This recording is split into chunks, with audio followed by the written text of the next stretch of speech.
Hello friend, কি খবৰ? খবৰ নিশ্চয় সকলোৰে ভাল। মই মোৰ চেনেলৰ অন্য এটা ভিডিঅ'লৈ আপোনালোক সকলোকে স্বাগতম জনাইছো আৰু আজি এটা ভাবিছো মিঠা ৰেচিপি লৈ আহিছো আপোনালোকৰ মাজলৈ। আজি মই বনাওঁ জহা চাউলৰ ক্ষীৰ বনাম আজি মই আৰু ক্ষীৰনো মই কিদৰে বনাওঁ সেয়া আপোনালোকৰ আগত শ্বেয়াৰ কৰোঁ বুলি ভাবিলো। বলক তেতিয়াহ'লে আজি আমি ভিডিঅ'টো আৰু এতিয়া মই ক্ষীৰ বনাবৰ কাৰণে এয়া মই বাতিটোত বাতি লৈছোঁ জহা চাউল আৰু এয়া মই 20 মিনিটমান তিয়াই থৈছিলোঁ। এয়া তিয়াই থৈছোঁ সৰু সৰু চাউলটো আৰু এইফালে মই এয়া 1 লিটাৰ গাখীৰ গৰম হ'বলৈ দিছোঁ আৰু গাখীৰটো গৰম হোৱাৰ পাছত ইয়াত চাউলখিনি দিম। এতিয়া ভালদৰে গাখীৰখিনি গৰম হ'বলৈ দিছোঁ আৰু মই অন্যফালে কেৰাহীখন পাতি লৈছোঁ। এতিয়া মানে ক্ষীৰত দিবলৈ ড্ৰাই ফ্ৰুট এয়া মই কিচমিচ কেইটামান, কাজু কেইটামান ফালি লৈছোঁ আৰু আলমণ্ড কেইটামান ফালি লৈছোঁ। এইকেইটা এতিয়া মই তেলতে ফ্ৰাই কৰি ল'ম। ফ্ৰাই কৰি ল'লে মানে খাবলৈ অকণমান ভাল হয় সোৱাদটো, সেইকাৰণে এতিয়া ফ্ৰাই কৰি ল'ম। ড্ৰাই ফ্ৰুটকেইটা গৰম হ'ল। এতিয়া ইয়াতে অকণমান তেল দি দিছোঁ, ৰিফাইন তেল, আৰু ইয়াত তেল গৰম হ'লে ইয়াতে ড্ৰাই ফ্ৰুটকেইটা ফ্ৰাই কৰি ল'ম। অন্যফালে এয়া মোৰ গাখীৰ গৰম হ'ল, উতলিছে আৰু এতিয়া মই ইয়াতে দি দিম তিয়াই থোৱা চাউলকেইটা দি দিম ধুনীয়াকৈ। চাউল মানে গাখীৰটো উতলাৰ পিছতে চাউলটো দিব লাগে। ভালদৰে গাখীৰতে এতিয়া চাউল দি দিছোঁ। চাউল দিলোঁ আৰু এতিয়া এনেকৈ লৰাই দিম আৰু গেছটো মিডিয়াম ফ্লেমত দি এতিয়া ভালদৰে চাউলকেইটা সিজিবলৈ দিম আৰু মাজে মাজে লৰাই থাকিব লাগিব, নহ'লে মানে লাগি ধৰিব পাৰে তলত। এনেকৈ মাজে মাজে লৰাই থাকিম। আৰু অন্যফালে মোৰ এয়া তেলো গৰম হ'ল আৰু এতিয়া মই তেল গৰম হ'ল, মই ড্ৰাই ফ্ৰুটকেইটা ফ্ৰাই কৰি ল'ম। আলমণ্ডকেইটা এইকেইটা অকণমান ৰঙচুৱা হ'লকৈ ভাজিম, অকণমান আৰু ৰংটো চেঞ্জ হোৱালৈকে। আলমণ্ডৰ ৰংকেইটা অকণমান ৰংটো বদলিছে। এতিয়া মই কাজুকেইটা দি দিছোঁ। কাজুকেইটা অকণমান ৰংটো বদলি হোৱালৈকে ভাজি ল'ম। তাৰপাছত কিচমিচকেইটা দি দিম। মানে কিচমিচকেইটা সোনকালে ভাজ খায় ন, কোমল, সেইকাৰণে লাষ্টত দিম। সেয়া কাজুকেইটাৰ ৰংটো অকণমান চেঞ্জ হৈছে। এতিয়া কিচমিচকেইটা দি দিম আৰু কিচমিচকেইটা এতিয়া তেলত ভাজি দিলে ধুনীয়াকৈ ফুলি আহিব। এয়া ডাঙৰ ডাঙৰ হৈ যাব কিচমিচকেইটা।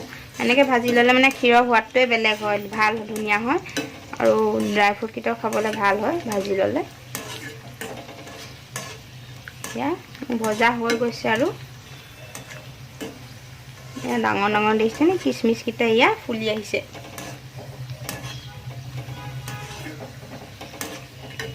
আৰু এইকেইটা এতিয়া এয়া ভজা হৈ গৈছে। মই এতিয়া মোৰ ভাজি লোৱা ড্ৰাই ফ্ৰুটকেইটা এয়া আৰু এয়া ক্ষীৰ আকৌ এবাৰ লৰাই দিছোঁ মই চাউলকেইটা, নহ'লে এয়া গোটা মাৰি মাৰি গৈছে। সেইকাৰণে এনেকৈ মাজে মাজে লৰাই থাকিব লাগিব আৰু জুইটো একদম বঢ়াই দিব নালাগে, মিডিয়াম ফ্লেমতে দি মাজে মাজে লদা মাৰি মাৰি গৈছে, নহ'লে চাউলবোৰ আৰু নতুন চাউল হয় যে এয়া, সেইকাৰণে মাজে মাজে ভাঙি থাকিব লাগিব। আৰু চাউলটো মানে 90% সিজাৰ পাছতহে চেনিটো দিব লাগে, সেইকাৰণে এতিয়া চেনি নিদিওঁ আৰু চেনিটো নিজৰ সোৱাদ অনুসাৰে দিব, যোনে যিমান মানে মিঠা খায়। এয়া এতিয়া চাউল এয়া ধুনীয়াকৈ সিজি গৈছে। এয়া ভাঙি চাওঁ, ধুনীয়াকৈ সিজিলে চাউল আৰু এতিয়া চেনি দিবলৈ হৈ গ'ল। আৰু মই চেনি এই বাতিটো চাউল যিমান লৈছিলোঁ সেই বাতিটোতে লৈছোঁ, সিমানে আৰু অকণমান মানে কম লৈছোঁ। চেনিটো আপোনালোকে নিজৰ সোৱাদ অনুসৰি দিব, কোনে কিমান খায়। আৰু মই এতিয়া ধুনীয়াকৈ মিক্স কৰি দিম আৰু এতিয়া চেনিখিনি ভালদৰে গলিবলৈ দিম।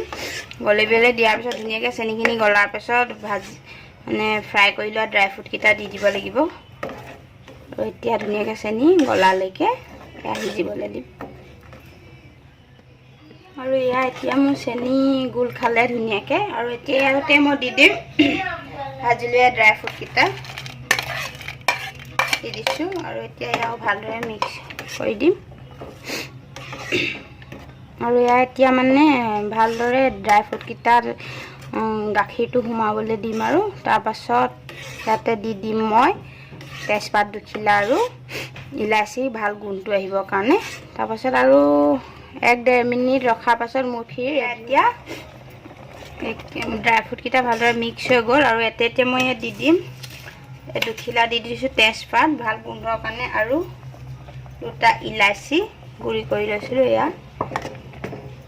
এটা ভালদৰে এয়াও মিক্স কৰি দিছোঁ আৰু এতিয়া 1 মিনিটমান সিজিবলৈ দিম আৰু তাৰপিছত মোৰ ক্ষীৰ ৰেডি হৈ যাব গেছটো বন্ধ কৰি দিম আৰু 1 মিনিট ৰাখিম ডাঠু হৈ আহিলে এয়া 1 মিনিটৰ পাছত ধুনীয়াকৈ গোন্ধটো ওলাইছে তেজপাত আৰু ইলাচি এয়া মোৰ এতিয়া ক্ষীৰ ৰেডি হৈ গ'ল আৰু মই এতিয়া গেছটো বন্ধ কৰি দিম এয়া এতিয়া মই ক্ষীৰ আমি সাৰ্ভ কৰিবৰ কাৰণে উলিয়াই আনিলোঁ এয়া মোৰ ক্ষীৰ ৰেডি হৈ গ'ল আৰু যদি আজি মোৰ এই ক্ষীৰৰ ৰেচিপিটো আপোনালোকৰ ভাল লাগিলে লাইক এটা কৰি দিব আৰু কমেণ্ট কৰি জনাব কেনেকুৱা লাগিলে আৰু যিসকলে মোৰ ভিডিঅ' নতুনকৈ চাই আছে প্লিজ চেনেলটো ছাবস্ক্ৰাইব কৰি দিব ছাবস্ক্ৰাইব কৰি লৈ কাষত থকা বেলটো টিপি অল কৰি দিব যাতে আহিবলগীয়া ভিডিঅ'ৰ নটিফিকেশ্যনসমূহ আপোনালোকে পাই থাকে তেতিয়াহ'লে আজিলৈ বাই বাই আকৌ আমি এটা নতুন ভিডিঅ'ত লগ পাম